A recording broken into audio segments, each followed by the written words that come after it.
අද අපි ජීවත් වෙන්නේ රණවිරුවන්ගේ ණයට ගත් ආයු කාලයක්. රණවිරුවන් තමන්ගේ ජීවිත තමන්ගේ අත්පා ඇස්කන් පූජා කරලා අපේ ජීවිත රැකදුන්නේ නැත්නම් මීට බොහොම කාලයකට පෙර කොළඹ නගරේ පත්තු වෙන බෝම්බයකට අපි කෑලි කෑලි වලට ඉරලා යන්න තිබුණා. නැත්නම් අනාරක්ෂිත ගම්මානකදී අපිව කෑලි කෑලි වලට ඉරලා දාන්න ඉඩ තිබුණා. එහෙමත් නැතිනම් නිල ඇඳුමක් ඇඳගෙන උතුරට ගිහිල්ලා මිනි පෙට්ටියෙන් ගෙදර එන්න තිබුණා. ඒ නිසා මේ අපි ගන්න හුස්මක් පාසා අපි රණවිරුවන්ට ණය ගැති රණවිරුවන් රකින්න රණවිරුවන් අගය කරන්න කෙරෙන ඕනම තරකදී අපි ඒ වෙනුවෙන් පෙනී සිටිනවා.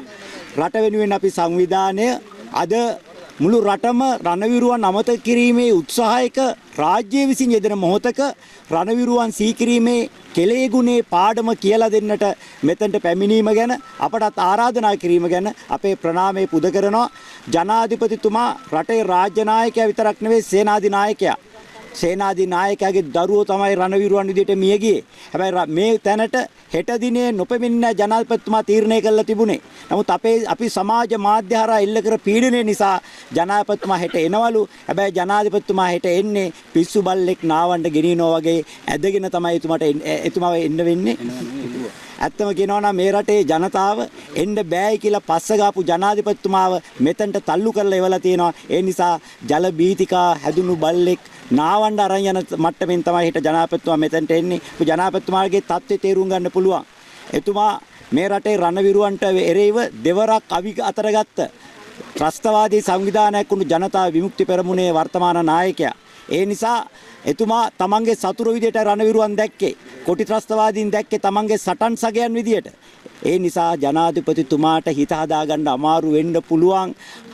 තමන් විසින් මරා දාන්න අවියෝසවගත්ත තමන් හැමදාම විරුද්ධ වුණු ඒ වගේම යුද ජයග්‍රහණය යනකොට යුද ජයග්‍රහණයට එරෙහිව ජාතික වැඩවර්ජනයක් ඇඳවපු යුද ජයග්‍රහණය කරන ආණ්ඩුව පරාජය කරන්න 2007 අයවැය පරාජය කරන්නට කුමන්ත්‍රණය කරපු රණවිරුවන්ට එරෙහිව හැමදාම වැඩ කරපු කෙනෙක් විදියට රණවිරු ස්මාරක ඉදිරියට එන්න එතුමාගේ පය පැකිලන එක අපිට තේරුම් ගන්න පුළුවන්.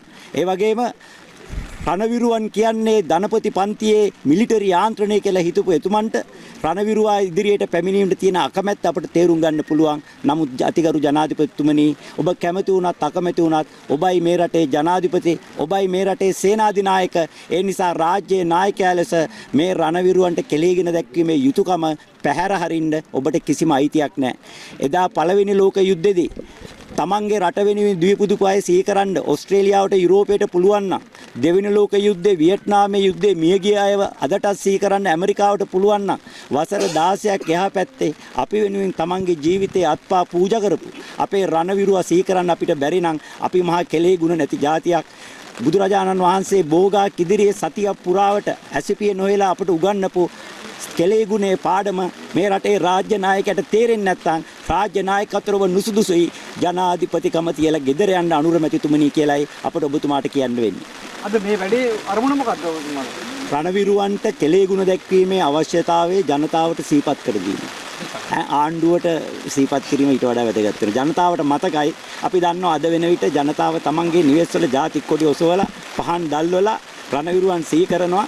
හැබැයි ආණ්ඩුවට අමතක වෙලා තියෙන රණවිරුවන් කවුද කියලා. ඉතින් ජනතාවට කළගුණ දක්වන්න අවස්ථාව උදා කිරීමත් ආණ්ඩුවට කළගුණ දැක්වීමේ වැදගත්කම සිහිපත් කිරීමත් කියන අරමුණු දෙකම මේ බලාපොරොත්තු වෙනවා.